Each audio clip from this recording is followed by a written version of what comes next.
Hi to all, happy mother's day అండి అందరికీ. ప్రతి ఒక్క మదర్కి పేరు పేరున హ్యాపీ మదర్స్ డే. మదర్స్ బాగుంటేనే మాలాంటి కూతుర్లు బాగుంటారు. కొందరు ఎలా ఉంటారంటే అత్తగారింటికి పోయారు కదా వాళ్ళు చూసుకుంటారు కదా అన్నట్టుగా ఉంటారు. కొందరు మాత్రం అమ్మలని వదిలేయలేక కూతుర్లు అటు ఇటు కాకుండా చాలా బాధపడే కూతుర్లు కూడా ఉంటారు. అందులో నేను ఒక్కదాన్ని. అమ్మ మన అమ్మ మనల్ని ఎంత చిన్నప్పటి నుంచి పెంచిందో అది మనకు కూడా తెలుసు.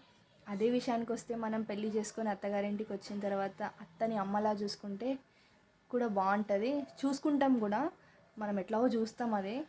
కానీ కొంతమంది అత్తలకు అర్థం కాదు కదా. కొంతమంది అత్తలు అలా ఉంటారు అనమాట. అమ్మలా చూసినా కానీ మనల్ని కోడలానే చూస్తారు కానీ కూతుర్లా ఎప్పుడు చూడరు. కొందరి వరకే ఈ వీడియో, అందరికీ కాదు. అందరికీ హ్యాపీ మదర్స్ డే. అందరు అత్తలైనా అమ్మలైనా కోడళ్ళని కూతుర్లని చాలా మంచి